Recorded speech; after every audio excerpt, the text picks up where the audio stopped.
Hey guys, welcome to the Vault. We are back with another episode of Sports Talk. Shaka Brody in the house. Sports. That's right. We'll be starting this in a couple of minutes. So if you guys are in the chat, please drop a like and let us know you're here. Where is that picture now? There it is. Spelled Malice wrong. Did I? No. Yeah, totally did. I spelled Malice right here. Okay. Yes. There you go. Yeah, Malice is what I wrote. So happens when I'm under pressure. What's up, Orlando? What's up, John Ink Park? What's going on? Reggie. Good. When I put this thumbnail together, I thought, what better person to put on the thumbnail than Reggie Miller? Damn straight. Good time. I don't want to spoil anything, but that I gained a lot of respect for him just watching Malice in the Palace. Yep. I did. Why he's a living legend, my friend. The ugliest shot in the history of basketball. Hey, but they win And it in worked. like It worked. 46% of the time, baby. It's not the ugliest shot in basketball, but it was pretty ugly. Oh, no doubt. If you can sink that many two-handed, Hall of Famer, That's baby. Crazy, man. I wonder what guys like him and Ray Allen would have done if the league allowed for that much spacing or forced that much spacing. Right? Yeah, what they'd be like today. Yeah. Well, I think the other part of it too, I mean, yeah, there is the spacing involved, but I mean, look back on Ray and Reggie playing, and it's just like being a three-point shooter was more of a skill set. I mean, those guys like a specialty. Yeah, they're still taking it in the lane and getting a lot of their points, via twos and and ones and stuff like that. I mean, the amount of 3-pointers they were taking back then isn't even remotely close to what guys like Curry nowhere near it. Yeah, nowhere near it. I mean, the prettiest shot I've ever seen in my life is Ray Allen's. Yeah. I hate to admit that. I know it's tough it's probably tough for you to admit, but I mean, it's hard to deny that, right? No, yeah, and I even say Curry's got a pretty smooth stroke too, but I mean, it has more to do with the fact that it's such a quick release. Yeah, Clay is pretty smooth as well. Clay, yeah, I agree with that. I would actually even say Clay is probably a more prolific 3-point shooter than Curry is. Yeah. But injuries, man. Yep. We'll give another minute or two, and we'll let some more people jump in, and then we'll get started here. Nice. This is kind of new for us, Ben. This thing we've been doing it for like a month and a half now, 2 months. No, it's awesome. Added some other content to here, so I say the more the merrier, man. That's right. And with Hat slowing down a little bit, might as well talk sports. I just can't believe I'm coming in like so much whiter than I normally am. It's probably the webcam. Are you on a webcam or on a phone? You're on a phone? I'm on my phone, but it's weird. Like usually I don't come in this bright, and it's like, yeah, the sun's coming in the window behind me, but even in which case it's like, Jesus. Well, trust me, I look more tan than I actually am right now. So the camera's put some color in me, and it's taken some from you. Let me see if I can get this to work. Nope. Didn't. Yeah, I was gonna say it's kind of working, but I got to. Yeah, no, it did actually. Yeah, it's not gonna hang. Old photography trick right there. All right, Leon, you ready to get started, big fella? Yeah, let's do this. Let me get rid of this screen and start the record for audio purposes. There we go. Hey guys, welcome to the Vault. We are back with another episode of Sports Talk. Leon and Pierre here. We got a usual suspect of Kyle in the house, and our Indiana Pacers correspondent Shaka Brody, aka Ben from Hat Club, is here to talk. Always fun when Ben's on. Yeah, exactly. Always. And I like the fact that Kyle's not wearing a stupid ass Yankees hat. Easy. I was 9 gonna say, in a row, you baby. look very Andres Galarraga with the old school red Expos hat there. The big cat. You know what? I don't know if I would be okay being told I look like Andres Galarraga. Listen, hey, that dude can crank him. He can hit the ball 500 feet. He could. He's one of those guys. It was either a strikeout or a long ball, right? I mean, yeah. Sure. He did. The guy that was the most prolific strikeout or home run guy of my youth was Rob Deere. Oh, Lord. Rob and then Deere. I would say of the last 15 years, Mark Reynolds is definitely up there. Oh yeah. Oh, he's up there for sure. Chris Davis is pretty. Chris Davis from Baltimore. Adam Dunn. He doesn't fall far behind. My generation. The thing is, though, Chris Davis literally destroyed a franchise. Yeah, he destroyed Baltimore. That contract destroyed Baltimore. Absolutely. Yeah. Imagine if they give that kind of a contract to Brady Anderson when he hit 50 home runs that weird steroid season. What year was that? Was that juiced up? That was 96, 95, something like that. Yeah, something like that. Oh my god! I remember having his 1988 score rookie card or something. I think it was 88. It might have been 88. Remember that? And I was like, oh man, this thing be worth something here. Nothing. No, absolutely nothing. Well, a few years later, he was playing for the AAA Portland Beavers, and I'll never forget that. Well, he that was a year. Another didn't who else hit a bunch of home runs that year? Was it Luis Gonzalez? Luis Gonzalez. Almost a bunch of people hit 50 that year. Greg Vaughn, if anybody remembers him. I remember Greg Vaughn from San Diego. Oh, from the Brewers though, right? He did it with the Padres though. But he played with the Brewers most of his career. But he played with the Brewers, and then he ended his career in Tampa Bay as many. Tampa Bay, yeah. Jose Canseco and Wade Boggs. Seiko, exactly. Mm-hmm. Wade Boggs. I saw Wade Boggs Tampa Bay Rays jersey. I'm like, I think I'm all set. You don't like that? Yeah, when you hit your 3,000 hit on a home run like Jeter did, I mean, you gotta remember those moments in life with a Wade Boggs Tampa Bay Devil Rays jersey. Right. I'll stick with my 1986 Red Sox jersey. Wade Boggs. Probably a better Phoenix, version. Baby. That's right. So listen, we're here to talk a little sports. So we're going to change up the format a little bit, right? So we brought in Ben because our main topic, our main event is going to be Malice in the Palace. For those that haven't seen it yet on Netflix, incredible documentary. I watched it for the second time yesterday just to kind of reacquaint myself with it. But we're going to dive into that after we talk about two other quick topics, right? So two things. Number one is Albert Pujols, right? The oldest 40-something-year-old in the history of baseball. I'm pretty sure that his birth certificate in the Dominican Republic was altered. There's no way that man. If you remember when he was 19 years old, right? He was already fully grown. Yeah. He already looked like a 26-year-old. He was a grown man. Yeah. I mean, he was a grown ass man. But he did something that was only accomplished, I think, by three other players. Leon, correct me if I'm wrong. Eddie Murray, Hank Aaron. Who was the third? Sir Barry Bonds, 21 times. And Barry Bonds. Yeah, we got to count him too, I guess. But for hit 15 home runs in 20 different seasons, right? Barry did 21. Everyone else did it 20. Yep. Yeah. And Pujols isn't getting to 21. Let's be clear. That guy's at the end. But that accomplishment is pretty sick, right? Oh yeah. What are you guys' thoughts on that? I mean, the longevity. I mean, it's only 15 home runs, right? It's only 15. Yeah, but it's still over an extended period of time. And, as everybody says, your abilities are going to regress as you get older. And the fact that he's still playing for the Dodgers, he's still able to rope a few home dingers from time to time. It's I still think it's impressive. I hate watching him run, though. Oh yeah. Man, he's like a truck. He got a truck tied to his back. That man cannot move for anything. He cannot move. But knees, no, go ahead. His knees are giving out. I mean, they're shot. He's reached that stage in his career where he's just hanging on. He's hanging on. He's just playing out the contract. Well, listen, I think I was talking to Leon about this earlier. He's like one of those guys that right now it's not really it's not doing him any favors right now being because what ends up happening is you're looking at this guy, you're like, all right, come on, man, hang it up, right? It's not like the Barry Sanders of the world that ended on top. It's not like that. You got a guy who's literally he's grabbing his walker on the way out.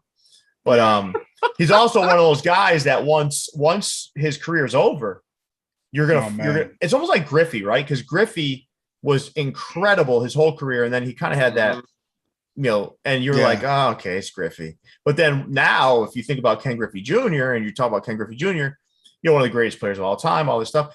But at the end of his career, it's very similar to how we're looking at Pujols. It's like, it's time to hang it up. But what are your thoughts on where this guy's going to land in history? Because to me, he's one of the best. Yeah, absolutely. He's got to go down as one of the greatest hitters of all time, right? I think he started his career over 10 years of like 30, 100, and over 300. Something like those absurd. First 10 years. Yeah, like absurd numbers coming into the league. Went right to the top of the league leaders in like the Triple Crown categories. But St. Louis didn't want to pay him, and Anaheim did, and we are where we are now. So it's a shame.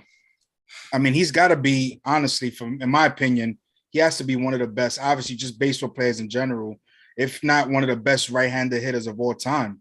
I mean, throughout his generation, for this generation that he played in, he's probably the best hitter in his generation. I mean, he started playing in 2001, 677 career home runs. I mean, he was amazing. Those first 10 years of his career not many people have those first 10 years of his career that he had. Listen, his offensive WAR in 2001, 6.1, 2002, 6, 2003, 8.6, 7.9, 7.1, 6.8. Then it dips to 5.7, then it goes up to 7.5, 7.9 again. Three MVPs. Three MVPs. Second in MVP 4 other times. I mean, this is not, you forget, this is my point to Leon this morning, is like you kind of get lulled into sleep, right? You get lulled to sleep watching these guys get older, but the dude is out. I mean, statistically, there's not many like him. No, not many like him. I think the other part too is like we always know him as a prolific hitter, and it's like he actually really wasn't that bad as a defender either. No. 2 or 3 Gold Gloves, and I'm trying to remember who it was he was going against. Like that was just racking up Gold Gloves at first base in the NL during that time stretch.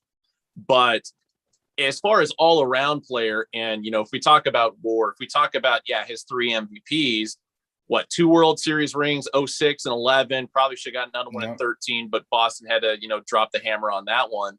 And why not? First ballot Hall of Famer easily. Absolutely. I mean, and he came dangerously close to 700 home runs. Yeah. He's not going to hit 700, but he came close. I mean, how many more years in his contract left? I think they released him. Did they trade him or release him? The Angels released him. Yeah, but they're still paying the bulk of the salary. Yeah, so he's gonna get prorated, whatever, probably for another 40 years, like deferred payments or whatever. A Bobby Bonilla contract. Yeah. I mean, listen, we were making fun of him running, right? He had double digits in stolen bases 3 times in his career. That's pretty crazy. Amazing. Amazing. I think honestly, at the end of his time here with the Dodgers, like there's a good chance, unless he voluntarily retires, some AL team's going to pick him up. Be like, hey, we need a DH, and that's where I kind of saw his career fading out to begin with. Yeah. Yeah. Is universal DH on the table for next year? Have they already confirmed that it's not going to be? They haven't confirmed it's not. They're kind of up in the air now. Still talking about it. I mean, that could potentially be another 15 jobs you can apply for if that rule does change. I think he's lost his bat speed. I mean, listen, if he connects with something, but at the end of the day, man, the dude's over. Yeah. I mean, I can't believe he hit 15 this year. He was supposed to be a bench guy, right? Dodgers been going through some injuries and stuff. They kind of played him. They kind of had to throw him in there. What's his listed age? His listed age is 41. He's 41. That's his listed age. He's way older age. than 41 then. He's 44. I have a lot of friends that he's definitely not 41. No fucking way, man. He's got a couple of years added on to that 41. Yeah, there's a few more miles on those good years. So let's if Julio Franco can play till he was 47 years old, why not Albert Pujols? Julio Franco was he looked like, I think he's still playing. He got towards the end of his career, you have to admit he looked kind of crackheadish. But he still looked ropey. That bat speed was intense, though. That guy pulled that bat like it was literally like wrapped around his head. Yep. Had it all the way up there and was bringing it around. I used to love watching him play. But all right, so we have Albert Pujols. The second thing on the agenda is Miguel Cabrera. So Miguel Cabrera just hit his 500th home run. I remember Miggy as a young Florida Marlin, and I do believe his age is accurate. Yeah. This dude, he peaked in a variant. I'm talking peaked. You know, he had years where he belted 40 home runs, over 130 RBIs. He won a couple MVPs. He was in the MVP race almost annually. Yeah. You know, just Triple Crown winner. Triple Crown winner. I mean, this guy was the total package in terms of offense. You know, he hit his 500th home run. Prolific hitter. But you know, the discussion kind of. Well, first, let's talk a little bit about where he ranks versus Pujols. I think that's a fair assessment, right? Yeah. They came in the league. I mean, believe it or not, like not too far apart, 2 years apart. 2 years apart. Yeah. I think. What do you guys think would have happened before we talk about the Pujols thing? What would have happened if Miguel Cabrera kept his weight under control? Oh man, that was always a battle with him, right? Yeah, he could always stay in the outfield. He came in as an outfielder, right? Yeah, I remember him coming in with Florida. He was a skinny 20-year-old. And yeah, he always kind of dealt, once he kind of left Florida, he always kind of dealt with that issue of his weight. And obviously it didn't seem like it really affected him too much because he was still out there putting up numbers, dominating, one of the best players in the game. I always remember, obviously, in 2003 when they were facing the Yankees in the World Series, you know, Roger Clemens had that intensity. He kind of came up and in on him on one pitch, and the following pitch, he just took a ball out to right field, hit a home run. It was just like he didn't. The moment wasn't too big for him at 20. It was like, this kid is gonna be good. You could see it. Like, he had the skill at that young of an age. So, I mean, he was dominant during his run throughout the big leagues. You know, there's certain dudes when they swing the bat and they make contact, you just know that they're different. You know, he was one of them. But I think going to what you were saying in regard to his weight, I mean, he had that drinking problem for like an extended period of time too. So how much of that played a factor into it as well? Didn't really seem to affect his game performance very much, but you know what's crazy too about his WAR? When you look at his offensive WAR, it was 9.1 the year after his Triple Crown. His Triple Crown year was 7.7, which is pretty insane. I mean, his best year wasn't even the Triple Crown year. It was 2013. Yep. I mean, the dude is just an incredibly talented player.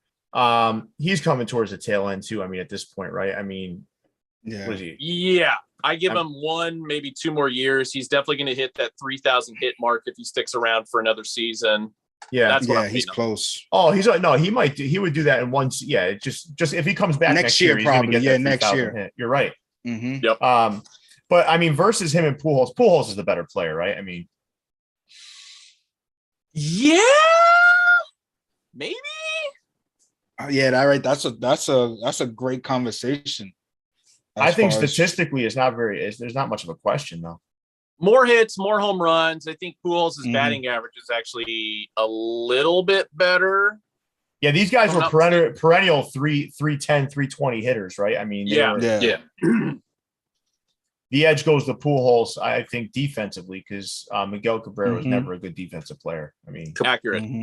Cabrera still has 4 years remaining on his contract after. Oh my Lord! We can get into a long conversation about that. These long contracts, right? Yeah. But holy 32, 30. Yikes. Listen, this is the reason why I don't want to implement Red Sox talk into this, but that's the reason why I like what the Red Sox are doing. Don't give these long contracts because they're the end of the world, man. I mean, they really are. They ruin you. It's getting to that point. I don't think a lot of teams are going to go beyond like a 6 or 7 year deal from this point forward. It's about time. It's about time because I think the biggest one that I saw of in recent years was Robinson Cano. Oh yeah, absolutely. Oh, God, and that contract was going to extend until he's 42 years old. Yep. And he still has 2 years left, even though he's suspended this season. Oh my God, what a mess! So he's coming back next year to get paid about $23 million. Yeah, and Jay-Z's still going to make his 10% off that. That's right. Crazy. But so let's just talk about one more thing about this before we get into Malice in the Palace. So we got some folks that are some guys in the league that are getting I guess they're on a trajectory to hit 500 home runs. But who do you all think is going to be next? Because you've got guys like you got Nelson Cruz at 443, but he's already 40 years old. Robinson Cano at 334. He's already at 38. Stanton's at 332. He's only 31. Upton, I don't think there's a chance there. Then you get down to like the Trouts of the world. He's at 310. He's 29 years old. Chris Davis has no shot. You know, I don't know what it's weird though, right? You would think. I was actually surprised when I looked this up. There's not many in range, right? Yeah, I thought there was going to be more in range. Yeah, and I still think it's going to be Trout over. I think he'll actually do it faster than Stanton. Stanton just strikes me as a guy who's going to be. It's weird for me to say because Trout is injured right now. To say that Stanton is more injury prone than Trout is, which based on the body type, it's like you can kind of see it. But I think as far as the consistency that Trout really has, and the only time where Trout really goes hard to the point where you think his body's going to fall apart is defensively because he's diving up walls, and then how he's going to maintain stealing bases. So I think if he trims down a few pounds, like he's got a good baseball player body, not to get into that. Mm-hmm. But I feel like, you look at him when he was a rookie compared to where he is now, and he's been hitting the gym so much harder, putting the muscle on, really getting the power stroke in there. I feel like he's going to be the guy that's going to do it. So your money's on Trout. My money's on Trout. And there's only a difference of like 23 home runs between him and Stanton right now. Yeah. My money's on Trout too. And I'd say my dark horse would be Machado. Yeah, Machado's on 28, I believe. I think it is, if I'm not mistaken. Yeah, 28. And listen, I don't root for that guy. I want to be clear with you. I don't root for that guy. But I don't know. He's like kind of like my dark horse, man. I don't know, man. I just think I have a feeling about that guy. What do you think about Bryce possibly? I don't think Bryce is going to do it. No. I think I've always viewed what has Bryce Harper done besides that 1 year, honestly? Exactly. I agree. When you look at his stats, right? Like everyone talks about, this is the most overrated player in baseball, in my opinion. Like when you look at his stats, he had one, and even in that year, he didn't drive in 100 runs. Yeah, he didn't even drive 100. Yep. No, Bryce Harper is a slightly above average player and has been, but because he came in at such a young age, the same way Trout did, Trout has been the guy who's been able to perform year after year, and Harper's been, mid-card at best. I don't know. People are saying Bryce. Well, I don't see it. I don't either. I really don't.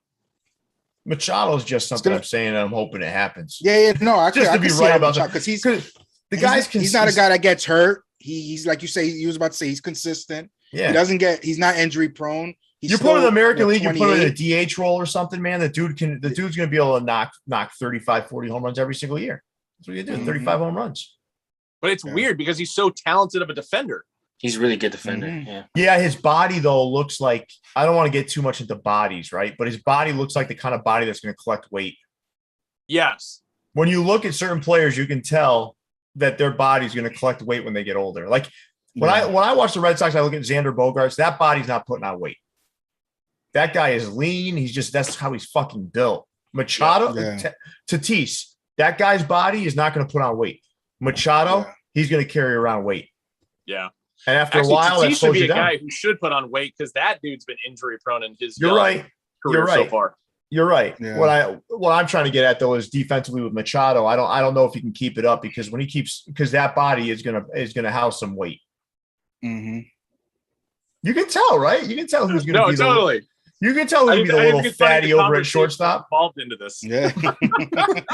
No, but that's what you're doing when you're looking at this stuff, right? There's like sometimes there's players that that you just know they're going to get heavy. Like I always talk to Leon about Vlad Guerrero Jr. Like I think the only thing that can stop him, the only thing that can stop him is his propensity to eat. And you had a front row seat to watch kind of Hanley, right? And his I watched Hanley fall. Yeah, I watched Hanley just add chins, and then he became he turned into Pablo Sandoval. Yeah, I mean, listen, that's what it is, right? I mean, and I wouldn't say, listen, someone in the comments said Bryce Harper is another Josh Hamilton. Josh Hamilton is a fucking mess, man. That guy is yeah, exactly. Yeah, we're not Bryce Harper. Like I don't remember what the latest allegation with Hamilton was. Wasn't it beat his children or something? Beating a child? Yeah, I mean, yeah, allegedly. Yeah, allegedly. But yeah, so That was the baseball talk, but we want to get into. Is there anything else you guys have on that topic though with Miggy and Pujols? Two of the best of their generation. Yeah, I agree with that. And I would say I'm glad Miggy got his World Series ring out of the way, because the amount of opportunities that they had in Detroit, dude, listen, pissed away. That year against the Red Sox when they had Scherzer, Annabelle Sanchez, and Rick Porcello, that is a series that they should have beat the Red Sox. Absolutely. They should have been in the World Series that year. David Price too, right? David Price. That's right. They did get their in the trade. That was one of the best. That was one of the deepest pitch rotations because Porcello was good at the time. Yeah. Annabelle Sanchez was he was a Red Sox draftee that went to the Marlins and then went over there. Yeah. And Scherzer is just fucking Scherzer. I mean, the Red Sox somehow pulled it out late in every game. And he had Jordan Zimmerman too, I think. Yeah. Young Jordan Zimmerman. Yeah. Young. No. He was. Did they have Jordan Zimmerman? Wasn't there yet. Okay. He was sold to the Nationals at that point. Fair enough. But think about that rotation. Yeah. I mean, come on, man. Yeah. And their bullpen was money too. Mm-hmm. Well, what they did, the Red Sox wore them down, but in both cases, I mean, that was the year that I think Detroit should have won. Mm-hmm. I mean, they should have won in 12 too, but the Giants had something to say differently about that and just completely train railed them. Those teams were loaded. Yeah. I'm glad they caught the ball though. So when he hit the 500, it landed in the Tigers bullpen, so they had to wrestle no one for it. They were doing some special thing where they had like sequential numbers and special ink so they can authenticate it. But the Tigers bullpen ended up catching it, so he gets the ball. So that's cool. And I think another shout out to Pujols, man. You didn't hear anything bad about that guy. Never. No. Yeah. Not one. Never. No. Nothing. His wife made that weird comment when, like, the Cardinals made the offer that, the Angels ended up upping, and she made some offhanded comment about, oh, we deserve better and blah, blah, blah. And it's like, you're still getting like a $200+ million contract. Yeah. I don't understand what the issue is. Yeah, no, but what I mean is like, he was a character guy, though. He was a character guy, right? He does a lot of, he was a character guy, but yeah. The machine. Can't blame him for what his wife said about a contract that really he's not going to be able to play out with any sort of consistency. But all right, so let's move on to Malice in the Palace. So like I said, I got a chance to rewatch that documentary. As a kid, I wasn't really a kid. I mean, I was in my mid-20s, but I watched that game. And leading up to it, I think, Ben, you can help flesh this out a little bit, but the year before, I mean, honestly, like, the Pacers probably should have beat the Pistons. They easily should have. They should have, right? Yeah, they should have. So then this game comes along, and this is like, it's the next season. It's kind of like one of those matchups like, oh, look, the two Eastern Conference final teams get to play each other again. Yep. And it was definitely going in the Pacers sort of – it felt like the Pacers were about to – it was their time to take the lead in the Eastern Conference, right? But tell us a little bit about those teams, Ben, before we get started. So obviously Detroit was, coming off their cocky run in the previous year of winning the NBA title, which nobody in their right mind would have bet on that team before the season started. But obviously masked up Rip Hamilton, Ben Wallace, Rasheed Wallace, really showing off, a 7-footer can shoot threes in any given time. Chauncey Billups really finally came into himself as a player. And so, and Tayshaun goddamn Prince too. I mean, screw that guy. Yeah. So, I mean, that was kind of throwing it back to the bad boys era, the late 80s, Isaiah Thomas Pistons. And so kind of getting that grittiness back on the court was what really fueled them for the championship. So, them running through Indiana, and I think it was in 6 games. So Pacers going into the next season, Donnie Walsh, the GM, one of the best GMs in sports history, understanding what he has, what he needs to fulfill, getting in Steven Jackson. Jermaine O'Neal was finally coming into his own as an individual player. But the one thing, especially from the documentary, that I always tend to forget is like how much of a team guy he was, how much of a leader he was for as young as he was. Even when he was back in Portland, like the one story I still remember when, because I was living in Portland at the time when the Dale Davis, Jermaine O'Neal trade happened, is every single Portland player came out and said he is the best player in practice. Like, there is no reason why he shouldn't be, getting any playing time, which he should have been. Yeah. And then the fact that they traded him for an aging Dale Davis, granted, Bob Whitsitt at the time, needed a bulkier power forward in the paint, and Jermaine O'Neal obviously wasn't that guy yet. So it worked out technically for both teams in that deal, but, I say it worked out better for the Pacers. So, yeah, Reggie, Ron, Brad Miller, Jermaine O'Neal, Jeff Foster on the bench. Fred Hoiberg was still there, for Christ's sake. Austin Crozier. And then the other thing, kind of leading into that game that ended up being the Malice at the Palace is that Ron Artest was putting up MVP numbers offensively and defensively. Oh, yeah. And I think the Pacers were 8-2 at that point going into that game. And it's like they already had the makings of, this is the team that's going to win the NBA title. And I forgot about Jamal Tinsley running the point. Yeah. But yeah, and as the game went on, you watched it. I unfortunately was at work and just kind of watching the ticker on the computer. And, Pacers had 14 point lead with less than 10 seconds to go. And I'm feeling good about it. It's like, all right, cool. Knocking the Giant off the top of its throne, the top of the mountain per se. But then the weirder thing for me was, like, for the next hour, not seeing the time change. And I think it was like 9.6, 9.7 seconds left or whatever. Yeah. So let's pause there. Let's pause there, Ben. Yeah. Let's pause there. So we got this team, right? That's heading. It looks like it's built to make a huge run and potentially win a championship. The championship they should have won the year before, right? You've got the team's loaded. Ron Artest is playing at another level. And to be frank, he reminds me, not his game, but his edginess, his personality, what he brought was very similar to a Dennis Rodman. Yeah. Kind of the edge of the team. But you also know, and after watching the documentary, you also know that there's something wrong. Like, and I'm not saying it in a way to make fun of him. No. There's something not right. Right? Like, in terms of he gets unhinged so easily. There's like a lot of different kind of things you're looking at with him. You're like, this guy's always on the edge. Right. And there were moments of that when he was playing in Chicago. You could kind of tell with that too, that it's like, he's going to go 100% every single game, but then he doesn't know how to turn it off. A guy like that doesn't turn it off. Right. We've seen other people in other sports like this too. They just don't know how to turn it off. It's just how they're wired. And then you've got an aging Reggie Miller, right? Yep. Who's, I don't know, like last year of his career. Yeah, and he's kind of handing over the leadership reins. He's in the midst of handing over the leadership reins to Jermaine O'Neal, right? And I don't know if Reggie Miller was ever that vocal leader like a Michael Jordan. I don't know. I wasn't close enough to the team to understand it. But it didn't feel like he was a super vocal leader. It felt like he was a lead by example kind of guy. Correct. Yes. That's what it felt like. And you've got, I mean, you got two guys like Jermaine O'Neal and Ron Artest that are going 100% all the time. You got a leader who's kind of, he's in the twilight and he's handing over the reins to Jermaine O'Neal. But, it's all coming together somehow. It's all working.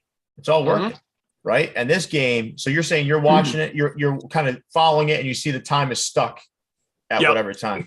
So, and now and obviously you figured out what that was. And let's break that down a little bit, right?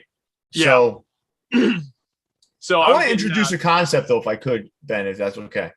No, go for it. I was going to say, the only thing I was going to say was, like, at this point, my phone's blown up because everybody's texting me like, dude, are you watching the game? I'm like, no, I'm at work. I have no idea what's going on. Yeah. So, what's crazy to me is like this concept of the customer is always right. I want to start with this thought, right?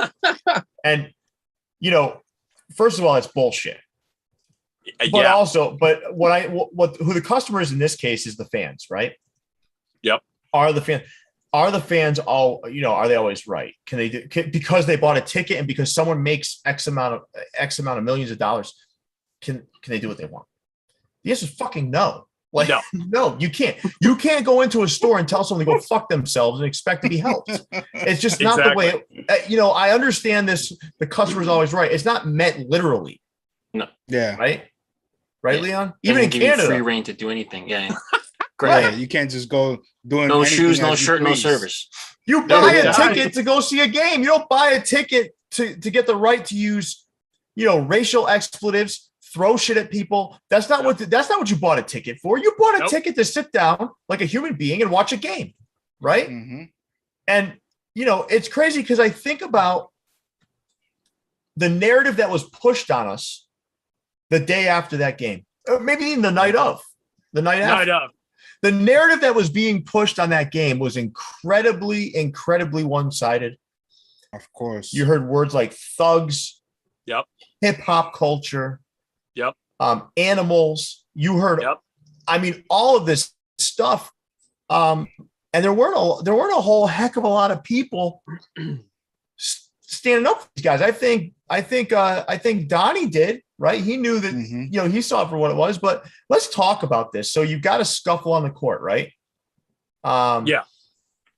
Take us through it, Ben, because this is something you've probably watched a million times.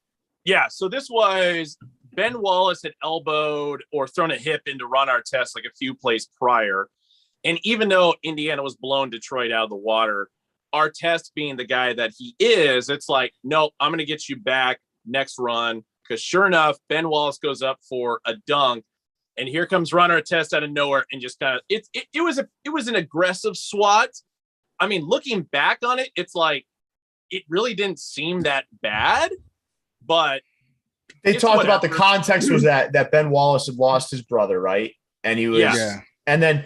But there was a player that instigated that. Jamal Tinsley went up to him and said, I didn't even know that. Because they were up big. You didn't know that, right? That's context, is what I'm saying. He went up to him and said, exactly. He went up to him and said, hey, man, now it's your time to take your shot.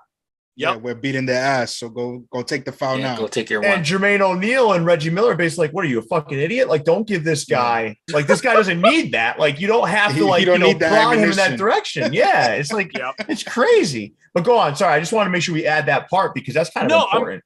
I'm glad you did because Jamal Tinsley, kind of a weird dude unto itself as well. And so for him to say something like that was just like really, really out there. And so Wallace, in the headspace that he was in on account of his brother that you guys just mentioned, took super offense to that. And, mixed in the fact that it's like, you're up by 13. Like, why are you fouling me this hard? And why are the starters still in the game? Exactly. That was the part that still kind of confused me at the tail end of everything. And then just seeing, the shoving match that kind of came out with that. No punches were thrown. And, Artest, as he explained in the documentary, just kind of, went off, even though he was, the prime spark plug for this event, just kind of wanders off, lays on the scorers table. So what did you think about that, though? Let me ask you a question. That was so confusing, No, but listen, he said he was employing the tactic that his therapist used with him about counting to 5. Now, listen, I don't know if that's true or not. He might have very well been. Right? He might have been like, listen, I'm about to punch this guy in his mouth. I'm going to go sit over here. But automatically, because of his demeanor and because of his reputation, it's thought of disrespect. Right? Yeah. Mm-hmm. But he very well, because listen, there's a stigma when you say, I have anxiety, especially a man, a black man in the United States saying, oh, I have especially at that point, right? Right. I mean, I have anxiety. Accepted. I'm depressed. Like now you're at times in some circles, you're applauded for sharing that. It's like, wow, that takes some courage and bravery to share that. But this guy has a legit problem, right? And maybe he was actually laying on that fucking table to count to 5 so he didn't do something stupid. Further stupid. Right? And Go ahead. You watched them play, Ben. So you tell me, watched them more closely than I did. Like the one takeaway from this that we as viewers, especially at that time period, can kind of look at that is like usually in a circumstance like that, a player would just go to the bench and sit down in a chair. Yeah. So it is kind of out of the norm to see somebody lay on the scorer's table. Yeah. But even at that is like that's not really much of a reason to say, dude's got a problem. Yeah. Scumbag. Any litany of words with that. It's just like he took himself out of the equation and laid down. There's a little bit of cockiness that may have, I can see where people are coming from at that, but at the same time, it's like He was also saying, hey, I can lay there. He's like, I'm going to count to 5. I also know they're not going to attack me because all my friends, I got Jermaine O'Neal. They're not going to let anybody come over here and pop me one. But I tried to think about, and I want you guys to try to do this. When you saw that, right? When you all saw that, like be it either live or later, what was your thought? Couldn't believe it. And I mean, to me, it was just strange. You know, obviously I had the full context when I finally got to watch it and kind of knew the succession of events. Whereas if I would have watched it live, I probably would have thought it was funny because it's like me being a Pacer fan. And it's like, but hey, what would you think his intent was though, Ben? What, when he went and laid down the scores table? Yeah.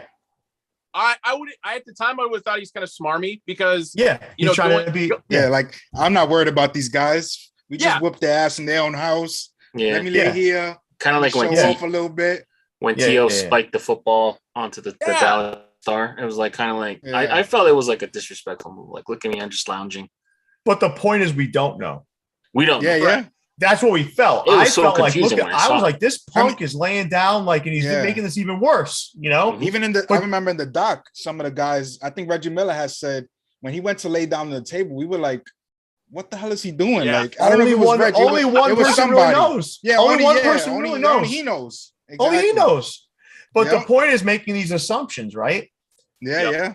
So we had this fracas on the court. You have him laying on the scorer's table. There's still, they're still like kind of rustling around, right? And then it happens.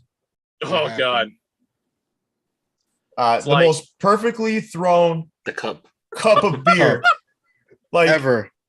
I've seen that happen in the bleachers at Fenway. I remember I went to a game. Absolutely. And there's always a cop, right? There's cops right at the bottom where the bleachers are.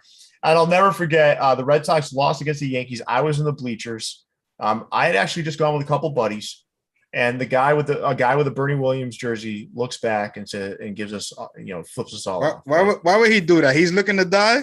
Is he? The cops don't even care, man. They don't care what happens to you. No, but then he turns around and all you see is like just shit getting thrown at this guy. It was like he had to take that. And the police look back. He's yelling like, "Hey, you good?" Nobody cared. Nope. But the second best thrown cup of beer was this one. This thing, I mean, this guy threw how many?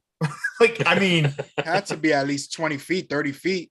It didn't seem like not one drop of beer came out that cup. And it landed right on Ron's chest. Right on his chest. All right. So now we got a guy who's potentially counting to 5 on the scorer's table and doing his count. Yep. He gets hit with a cup of beer. Yep. And then it all that was probably the most Kennedy assassination type, slow it down, like the analysis that kind of came from that, on top of which too, I think is like the more impressive thing out of that, because then it evolved into, as we'll get into a sec, is like, okay, who actually threw it? Because now we're out and he thinks he knows who threw it. Yeah, he thought he did. And especially because the dude he ended up charging into the stands for was like, yelling and all sorts of frenzy. And then the guy who actually was throwing it was kind of blocking that dude's vision as Artest is, running a hook route around this guy. And then you see the punch come in, and that's when the kid who gets it like realizes, oh no. Yeah. And oh man. Listen, but I think when you think about Ron Artest, right, and the way he's wired and what we've seen of him on the court and all of that stuff, I mean, it was shocking to see. Yeah. But after you reflected, you're like, nah, I can kind of understand why. Absolutely. Buying a ticket doesn't make that guy more of a man than Ron Artest. No. I mean, anywhere else, if someone, not everyone's going to react that way, right? I can't generalize, but most people, if they have a beer thrown at them by another human being, something else is going to happen. Mm-hmm. Right? So, absolutely. And especially when it's almost like someone that it should be off limits, right? I mean, it should be off limits. Yeah. Absolutely. I mean, this should be off limits. I mean, this guy threw a fucking beer, a cup of beer at him, right? And he charges him, and he gets the wrong guy, and then Steven Jackson ends up there. So take us through that part, Ben, the rest of it. Do you remember? was the part that like really kind of confused me the most, is the fact that, as I mean, I know in the locker room, Artest and Jackson were kind of buddies, but then they really only been together for a very short period of time as far as teammates. Yeah. And so to see him just dart into the stands, because, until they expanded the camera shot over, you didn't really expect any other players to run in there. But then Steven Jackson just kind of coming in like, knight in shining armor to Artest defense. And it's like, whoa, where did you come from, dude? I get it. I listen, I think we all understand it now that we've seen it, right? Like, it's like, you know what? My teammates up there, who knows what could happen? I mean, even though Ron Artest is a big, strong guy, I mean, there's hundreds of people in that area that could trounced on him, But at the end of the day, it was an ugly incident, right? Absolutely. Yeah, easily. Yeah, then you get down to the court, and you got that little fan. You know what I'm talking about? My Lord. The little Jermaine O'Neal almost ended him. He's like a five. All these years, I thought Jermaine landed that punch. I didn't know. I thought the same exact thing. He slipped and missed. It still looks like he did. I mean, thank God he did it. No, it still looked like Reggie he did, Miller right? said. Like Reggie Miller said, thank God he missed, because that guy would have been dead. But thank God he did, because he probably would have broke his whole face. I mean, come on. Oh, yeah, for sure. At minimum, he would have broke his own 6'11". hand. He would have broke his own hand for sure. With the amount of force he was coming in with. Yeah. Yep. I mean, at that point, like now you're in a space that should be safe for a player. You're clenching your little baby fist, and you're approaching him as if you're gonna attack him. Like, what do you expect to happen? No, Dude Pal was the fan, that was totally in the wrong for that one. Because what's his name? Dude Pal? Dude Pal, yeah. We're going to refer to him as Dude Pal. Oh, Dude Pal. I thought his name was Dude Pal or something. No. Dude Pal. Sorry. No, and then them kind of going back, especially when they interviewed him or let him talk, and the discussion of security allowing fans onto the court to kind of like separate people. It's like, what are you doing? How is this gentleman now on the court, Dude Pal, that is, in a face-to-face circumstance with, whether we want to call Artest the instigator or, beer thrower the instigator. I'm saying beer thrower is the instigator in this. Oh, absolutely. No, it's without a doubt. All the way. Without a doubt. All the way. And so now, we have this clearly, hot-headed Artest who's just, finally pulled out of the stands. And now you have another fan that's coming up. Yeah, as you said, fist clenched, which is clear as day in the video that he was. Yeah. And it's like, great. What did that guy think he was going to do? I know, right? He really thought he was going to beat up hurt somebody. He was like five. He's literally like 5'2". Like, I mean, he was tiny.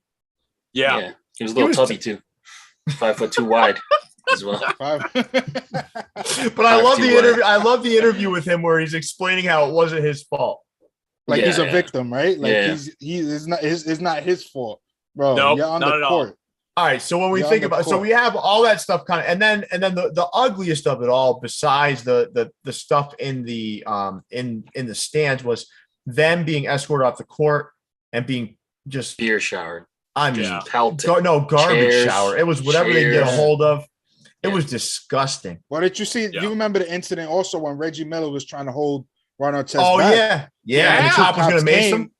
And he was going to mace him. And he's like, yo, we have him. We have control of him. Deal with the fans. Well, don't worry about us. But then that security, it was a cop. Yeah. It was a cop too, not a security. It was a cop. Yeah, it was a cop. Yeah, it was a cop. Yeah, and then the cop said, I didn't even know I didn't know it was Reggie. When the guy was being interviewed, he didn't seem like a sports fan. Yeah, exactly. No. You could see he was just. There is the such thing as a man who's not into NBA basketball. So it felt like the guy was being earnest in that respect, but everything else leading up to this, right? The stuff that happened on the court happens all the time. Yeah, a hard foul, a tussle. That happens. They talk back and forth. The minute Artest laid on that table, it was done there. I mean, it really was done. It was over. It wasn't until the fan decided to throw the beer, and that's what caused everything else to happen from there. And listen, and it was chaos. And it was ugly. It was ugly coming off the court, right? But then the aftermath. Mm-hmm. So a couple of things. So I think we should talk a little bit about David Stern's kind of reaction to it and what we felt about it. So, well, no, I think the narrative first. So you got the narrative that's being pushed in the media that, that they're thugs and this hip hop culture, the way they dress and all this shit. It was quite frankly, it stirred up this sort of thought that the players were completely at fault, and the fans have the right to behave like that. And I can remember how much it was like everything I listened to was the players' fault. It was the players' fault. It was the player. It's this culture. It's this culture. It's this culture, and it's kind of scary, right? It's kind of scary to think that it's the media form of, and especially as somebody who worked in the media, it's the media form of how can we from a vocabulistic viewpoint be racist without sounding racist, but then at the end it's still going to sound incredibly when you racist. Listen to it today though, it sounds awfully racist. It's horrible when you hear it now. So but that, listen, there's still so many issues in this country, but when it comes to like race relations, but now like even the most average of individuals who's not up to speed hears that stuff like, oh wait, this doesn't sound right. This doesn't sound right. You got that part of the aftermath, but the other part is the commissioner's reaction to it all. Yeah. And this sort of, because David Stern was considered, I would say, like a good commissioner outside of this, right? Like he really expanded the game internationally, right? Yes. I think there were outside of like a few rule changes, business decisions, his treatment of Seattle. Yeah, but I think in general, like for the NBA, as a he oversaw the biggest growth. Yeah, he's oversaw a ton of growth. I think if we compare him to like Gary Bettman, Paul Tagliabue, and all those guys, or actually, I'll go Roger Goodell and Tagliabue for that matter. Bud Selig. I mean, when you compare those commissioners together, I would still say David Stern was miles above the rest of those guys. But he was also like, it was a knee-jerk reaction, right? He's probably of the space. Now, you got the media saying this. Yeah. And I'm not going to tell you what he's really thinking on the inside because I don't know. But you got the media pressuring you here. So then you have this knee-jerk reaction that goes, I mean, listen, these suspensions were insane. Insane. Insane. For something. You know who I had a ton of respect for? The lead detective that had to go through this stuff, right? The guy investigating. Yeah.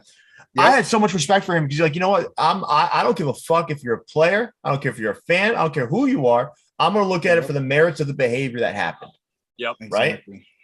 And at the end of the day, most of these players were not at fault. Nope. Jermaine O'Neal on the court with that player. Nope. He deducted there was zero fault. A judge said there was no fault there. Like he had the right to do what he did. To protect himself. Exactly. To protect himself. But this guy still got a huge suspension. Yeah. But Artest got the rest of the season. I believe Jermaine O'Neal got about 30 games. Steven Jackson was about the same range, about 25, I think it was. So I mean that completely they got brought down. But from that moment, that crippled the Pacers. The crazy part is Reggie Miller got suspended a game. Yeah, one game exactly. What did he do? For stopping people from getting on the court and like trying to get the fuck off. And it's like, how do you give him a suspension? He's in a suit. He's injured. And he's trying to do his part to end it. Yes. The worst, I mean, insane when you think about it now, right? Like it's even worse now. Way worse. Way worse as you think about it. But so let's talk about, so you have all that stuff. And I think some folks are saying, David Stern, he did do a lot for the NBA. So, but this was not his best moment. I think he did not back his players at all. No, and when you look at it from the outside, right, you kind of deduct it's pressure, man. Pressure. Of course. Yeah. It's about the, it's about the money at the end of the day. Sponsorships are probably willing to, they were coming out. They were saying they were going to come out of things. He's trying to build a business. He's trying to build this thing and make it this behemoth business. And this was a black eye, and he can't really control the other side of it. He can try to control the players. Yeah. Right. And they weren't even allowed to talk about this shit. No, they weren't. Which that unto itself was, I blame the NBA Players Association a little bit on that one. And I mean, granted, after the fact that they fought for more controlling rights in regard to this, being able to, have a lot more personality involved. But yeah, the fact that, not even 24 hours go by and Stearns handed down suspensions, handed down fines, like not even a formal investigation. And he said, and they asked. He said, he said, we won the vote 1-0. 1-0. Exactly. 1-0. Unreal. Yep. Unfucking real. Knee-jerk reaction. And that's why emotions have to be put in check when you're making decisions like that. That's why these things exist. These checks and balances exist, because if you go purely on emotion and you don't have all the context, you're looking at that, you're like, holy shit, this is crazy. Like, we have our players are, beating the shit out of fans generically. That's what you're looking at, right? Yeah. Mm-hmm. But when you really peel it all back, you're like, wait a second. No, that's not actually what happened. Let's slow down a little bit here. But I don't know, man. This was probably the craziest thing in sports for many years. I mean, when you saw it. Yeah, I would say so. But with you still feel the ripple effects of it today. With the dress code and all that stuff. Like right now, they laxed on the dress code a little bit, but that dress code was a huge thing. So let's talk about this, because there's a couple other things. So I was thinking a lot about this, and I actually chatted with Leon about this today too, is Dennis Rodman and Michael Jordan, and then Ron Artest and the Pacers. Yep. So I think back, I do have to get this out there, because people say these things about Michael Jordan, but I think Michael Jordan was pretty emotionally intelligent. Mm-hmm. So he's dealing with Dennis Rodman, right?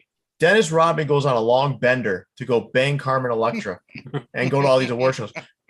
And you listen, Jordan allowed it, right? Even though he was the kind of guy who was going to slap you around if you fucked up, right? He allowed it. There was something about Michael where he understood that's what Dennis needed, right? Yep. And Ron Artest, I think, didn't need that, but he needed something. Yeah. Yes. And no one was there to stand in his corner and give him what he needed. Correct. Yeah. Right? No one was there, because you go ahead, Ben. No, I was going to say, you touched on this earlier as far as, was Reggie Miller a vocal leader? Not really. I mean, there are some players that would say otherwise. I know Jermaine O'Neal is one of those guys that would probably back Reggie Miller in this regard. Yeah. But I don't think Reggie, especially at the age that he was last year of his, at that time, we didn't know that was going to be the last year of his career, but, it ended up being so. And so maybe mentally it's like, hey, it's not my job to just be, the father figure to Ron Artest. I don't mean, I'm not saying Ron needed that, but I'm just using that as an alliteration. So whereas, with Jordan, and Rodman, I mean, the fact that with the two of them, they're both the same age. And so I think that was the other issue, is the age difference between Ron Artest and Reggie Miller. And it's just like, when you combine that into trying to motivate an up and coming, like, super talented player, it's like, how is that really going to come across? I mean, and I still see it as like the same way as a multi-million-dollar player, getting strong words from a coach. And to some degree, it's like, yeah, okay, I know how to play this game.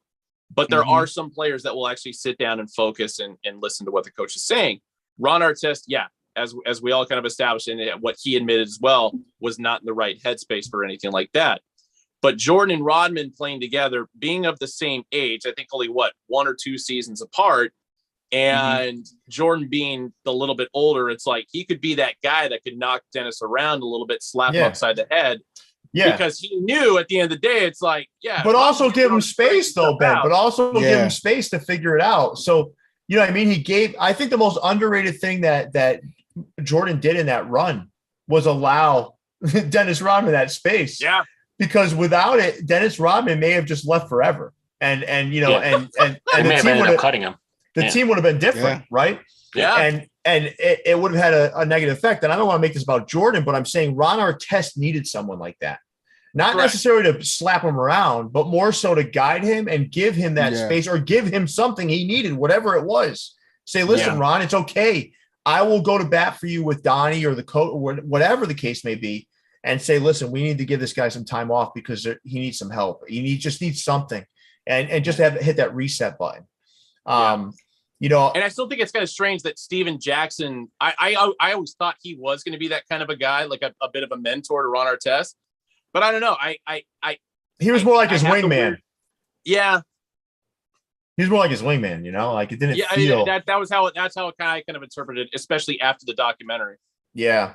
But listen, so I want to ask one other thing. So this question came up and Donnie Walsh said that Jermaine O'Neal lost more than anybody else on the team.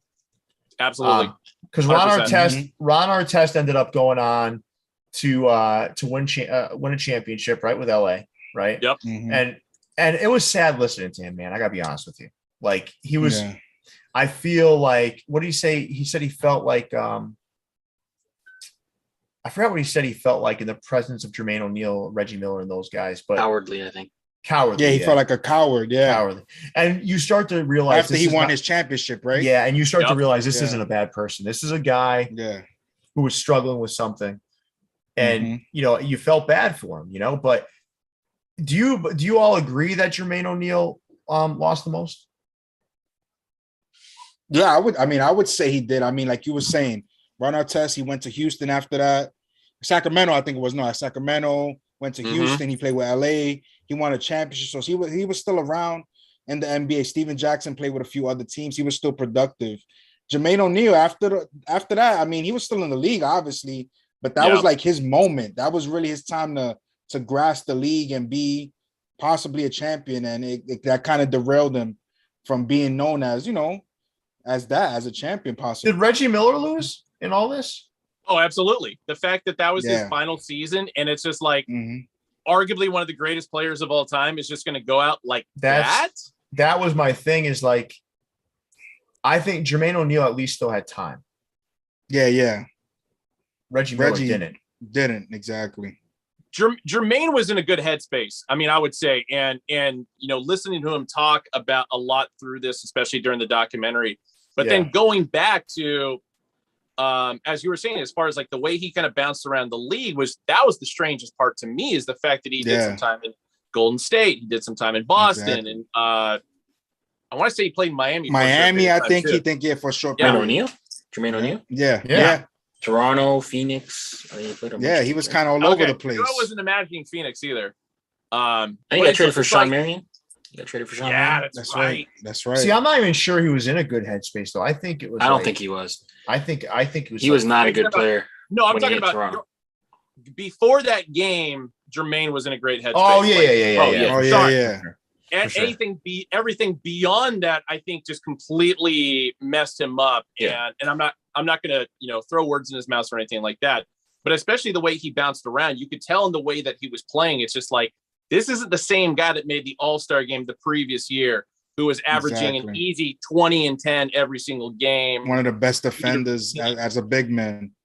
He was great. Listen, I didn't appreciate him as much as I do now. Like, I mean, seeing it's almost like we were talking about with Pujols before and Miggy, right? They get towards the end, you're like, you know, you don't realize it, but then when you go back, like, wait a second, this guy was a tremendous basketball player that could have done a lot more.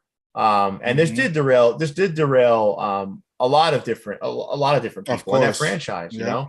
That was their year, man. I mean, we can't guarantee they would have won that year, but it certainly looked like that they were primed to do it. Oh, hands down, because who was going to get in their way? It was only Detroit. It was only Detroit. And Detroit matched up nicely with them. I mean, yeah, they did match up nicely with them, but it felt like this now the Pacers had the edge. Yeah. You know? Because then getting into the finals, I think it was against San Antonio that year. San Antonio that year, yep. And San Antonio did end up winning, but still, I feel like Indiana. I don't think Popovich was the Popovich that that was the beginning point for him. Well, Indiana could match up with them though. Oh, easily. They could much match better up because they had Jermaine O'Neal. They had Jermaine O'Neal for Duncan. That Jermaine O'Neal versus Duncan matchup would have been the stuff of legend in the NBA Finals. Absolutely. And I want to say the only edge San Antonio might have had over Indiana was Tony Parker at point guard over Jamal Tinsley. But that's of course, yeah. That's it. Yeah. It's crazy, right? How one cup of beer changes a whole. All it takes sometimes. And we can't gloss over the fact that guy was a dick too. Absolutely. He thought he was so one that funny. originally threw the cup. Yeah. He thought he was so goddamn funny. Yeah. And then when the reporters went to it, like once they tracked him down and they went to his house and he's just like flat out not going to talk, and then he's trying to get his dog to sick the reporters afterward. That's when I kind of knew it's like, fuck this guy. That guy was a dick. Yeah. And he did some time afterward. Yeah. And listen, that guy that was on the court too was a dick. That little guy. Big time. I mean, come on, man. These guys, these players, I think we can end with this, right? What is it? What are fans allowed to do? What are they allowed to go there, enjoy the game, have a good time? I'm fine with the banter because I go to sporting events. I'm fine with the banter and just, but all the extracurricular activities, calling people out of their names, and even sometimes just doing things that has no place in the game. Just go enjoy the game as a fan. If you're not a fan, I think it's fine to heckle. But yes, understand you're an adult. Most of the time, it's adults doing this. Grown men, relax. And you're not. What are you doing? Go enjoy the game. What I realized? Like heckling needs to be taken. You have to relax in how much you heckle, right? So I got a chance to go to a Celtics Orlando Magic game when Patrick Ewing was one of the bench coaches for the Magic. Wow. Yeah. And I was like 3 rows behind. And I remember telling him how much I fucking hated him as a Knick, and I was telling him the whole goddamn time. Right, the whole time was there. And I'm not a drinker. Anybody that knows me, I'm not a drinker. But I was on Patrick Ewing. He turned around and he gave me a look, and that's a 7'1", just massive human being. All right, I'm done. I'm done talking. But at the same point, it got me to thinking. It's like, you know what, dude? That's a human being, man. Of course, I think, and I was young at the time. But that's a human being you're kind of throwing those jabs at, who's really just I don't care how much fucking money they make. They're not exactly. That doesn't mean that they should be it's not in their contract to like just take shit from everybody all day. That's not what it is. Exactly. Don't be mad at them because your insecurities are coming out now because they make so much more than you. Now you think you have to justify what they're making by treating them like dog shit. I mean, that's my biggest takeaway, man. It's like sometimes fans just feel like, and just fans in general just think that they're entitled to do all this crazy shit. Yeah. You're seeing it creep back a little bit. Now that this year fans are allowed back after the pandemic, we saw what Russell got popcorn threw at him. Kyrie had a water bottle thrown at him. Crazy racial stuff going on in the front row. I feel like Russell Westbrook takes a lot more shit than a lot of other players in the league. Yeah, right. It seems like it happens a lot more to him. Yeah, for no reason. Exactly. It's not his fault. It's some players just attracted for some reason. And it's not his fault, though. I'm going to say this. It's not because he's doing anything. It's just sometimes you get that one player that's a pain in the ass, like on the court, and they become the target of everything. Or, it's insanity. Like, you can't treat these people like this. These are people, man, for Christ's sakes. Mm-hmm. Yeah. And I think a lot of it just comes down to the amount of people that cannot separate the person on the court compared to the human being aspect of things. Mm-hmm. Like I hated Michael Jordan growing up as a player, but it's like, well, I've never met the guy or interact with the guy. I'm not, if I see him on the street, I'm not going to say anything personal about him other than like, hey man, I hated you as a player. That's about it. Yeah, exactly. All right. So I'll tell you guys another thing, right? So I met what's that guy's name? The announcer for the Yankees on the Yes Network. Michael K. Michael K. So Michael K. I met him. Now I absolutely hate Michael K. calling a baseball game. I'm telling you, I don't like the way. I'm just joking. I don't like it, right? But I got a chance to meet Michael K. out in the real world, and we were talking baseball. And I can remember swearing at my TV, like anytime I was in a non-Red Sox area and I'd have to watch the Yankees broadcast, I can remember myself swearing at the TV, like, I can't listen to this fucking guy, blah, blah, blah. Fucking guy sounds like, it's like watching paint dry, blah, blah, blah. Then I got to talking to him, right? And he said to me, he said, we were talking about the Red Sox, and I talked about Pedro a little bit with him. He's like, yeah, Pedro's like the best pitcher I've ever seen. And he's telling me all this stuff, right? And I slowly stopped hating him. And I started to realize, again, another moment where I'm like swearing at my TV, right? Someone I don't even know. And then I meet him. I'm like, oh my God, this is a good guy. And I still don't want to listen to him call a baseball game. I don't like the way he sounds. It's boring to me. He's boring. But you know what I mean? It's just like human definitely. Freaking beings, man. Just like give him a break. Give him a break. Exactly. Yeah. I will say the one thing I'm more jealous about Michael K is he's got a great voice for baseball, but yes, the way he calls game is pretty goddamn boring. Yes, but I think it's part of the Yankee mentality of being so buttoned up and like very much like, because the Red Sox announcers are like, they're goofing off, they're joking with each other and shit. Yep. It's not very professional. And then you listen to the Yankees, like, this is like clinical. It's like, I'm not used to it.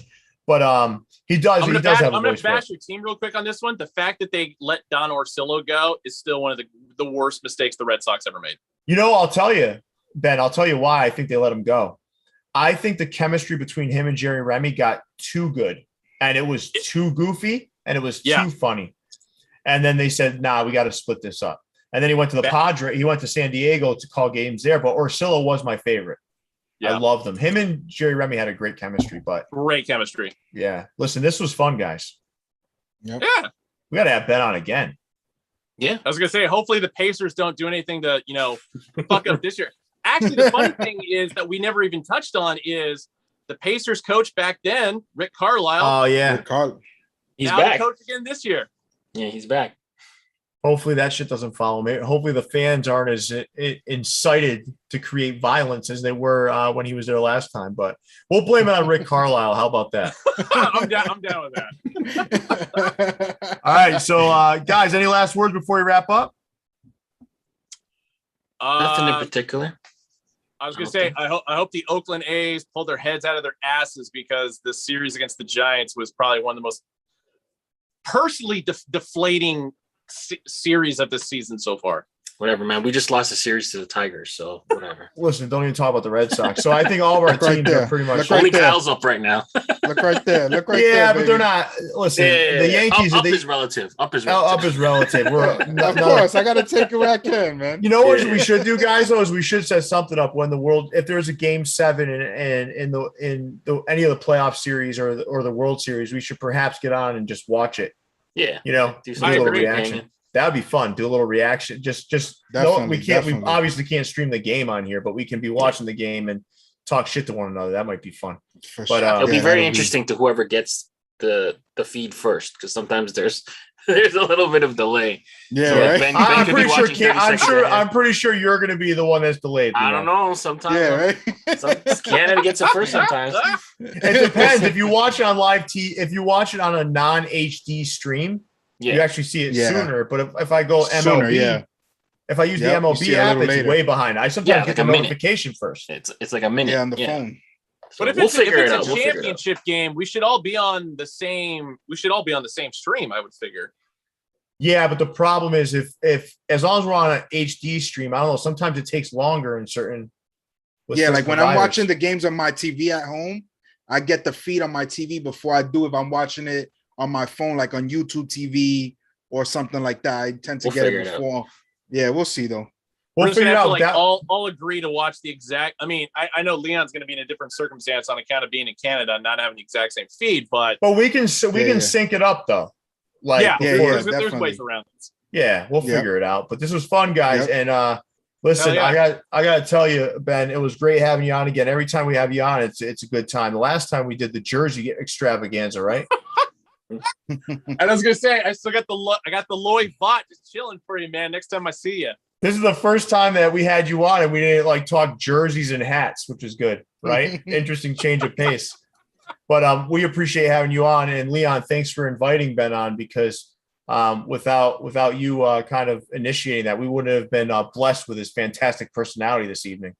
Well, I knew if I knew Pacers was involved, I knew to get Ben involved. So any sport, he can talk sports, man. We need to have this guy on more often. And Kyle, I'm okay at it. Yeah, you're good, man. No, I love having you on. And then Kyle, man, I want to thank you for not wearing a Yankees hat. And for No for problem. wearing an Expos hat in honor of your favorite pitcher, Pedro Martinez. Pedro, now listen, as a Yankee fan, I gotta admit, he was amazing. He was, man. He was amazing. All right. So you guys ready to wrap up for the evening? Mm-hmm. All right, Leon, big fella, take us away. Yeah, let us know in the comments what you guys think of the Malice at the Palace. Reviewsfromthevault.com for your official merchandise podcast.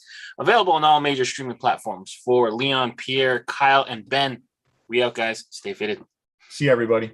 Peace. Later.